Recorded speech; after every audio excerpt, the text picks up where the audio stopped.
លោកតាខ្ញុំញ៉ាំរួចហើយចា៎មូឈិនមិនបានមកញ៉ាំបាយផ្ទះប៉ុន្មានថ្ងៃហើយចៅជួយយកនំនេះទៅឲ្យគេនៅក្រុមហ៊ុនទៅលោកតាឲ្យមេផ្ទះយកទៅឲ្យគេទៅល្អជាងលោកតាចង់ឲ្យចៅទៅណាចាខ្ញុំទៅក៏បាន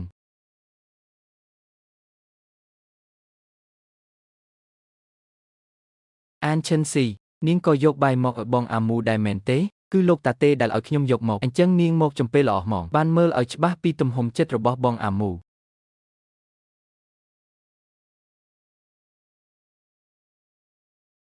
បងស្រីអានមិនក៏បងមិនប្រយ័ត្នអញ្ចឹងនាងឈួតទេអីនាងចង់ធ្វើអីនឹងបងអាមូជីងបងអាមូអំបាញ់មិញបងស្រីអានដួលខ្ញុំចង់ជួយគ្រាគាត់តើតែបែរជាដួលខ្លួនឯងទៅវិញអូនមិនអីផងទៅខ្វល់ពីនាងធ្វើអីតោះបងនាំអូនទៅពេទ្យ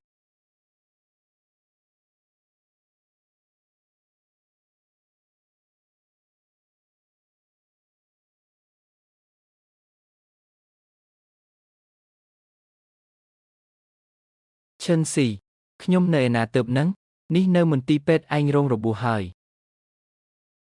កុំកំរើកហាវធៀនខ្ញុំមកដល់ពេទ្យបានមិនហ្នឹងមិនមែនហ្វូមូឈិនជាអ្នកជូនឯងមកទេរបួសឯងធ្ងន់ណាស់គេងសម្រាកស្រួលបួលទៅខ្ញុំដឹងហើយមិនអីទេមិនអីស្អីឯងដឹងទេតាំងពីឯងចូលពេទ្យមកហ្វូមូឈិននៅយាមតែមុខបន្ទប់លីនជីងរហូតមកឯងទៅជាប្រពន្ធស្របច្បាប់របស់គេណាឈិនស៊ីហ្វូមូឈិនមិនស័ក្តិសមនឹងឯងទេហាវធៀនកុំនិយាយអីទៀតខ្ញុំពិតជាមិនយល់សោះគេមានអីល្អម្លេះបានជាឯងសុកចិត្តទ្រាំដល់ថ្នាក់ហ្នឹងតាមពិតទៅខ្ញុំនៅរងចាំឯងជានិច្ចហាវធៀនខ្ញុំចង់នៅម្នាក់ឯងមួយផ្លេតបានហ្វូមូឈិនតាបេដងលោកធ្វើពីអ្វីទៅបានជាចិត្តដាច់ម្លេះ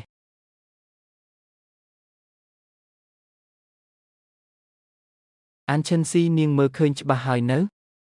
ក្នុងបេះដូងបងអាមូមានតែខ្ញុំម្នាក់គត់រងរបួសដូចតែគ្នាតើគាត់មានដែលមកអើតមើលនាងម្ដងណាទេខ្ញុំចង់សម្រាកនាងចេញទៅជឿអត់ថាឲ្យតែខ្ញុំហើបមាត់តែមួយម៉ាត់បងអាមូនឹងកាន់តែស្អប់នាងថែមទៀតមិនខានឈិនស៊ីអាការៈយ៉ាងម៉េចហើយទីនេះមិនស្វាគមន៍នាងទេអញ្ជើញចេញទៅវិញទៅ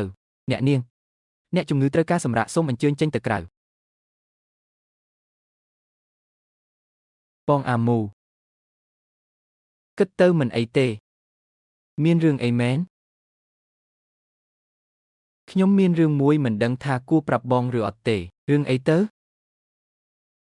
អំបញ្ញមិញខ្ញុំដើរកាត់បន្ទប់បងស្រីអានឃើញគាត់កំពុងអោបគ្នាជាមួយពេទ្យប្រុសម្នាក់ពេទ្យប្រុសអញ្ចឹងហ៎ចា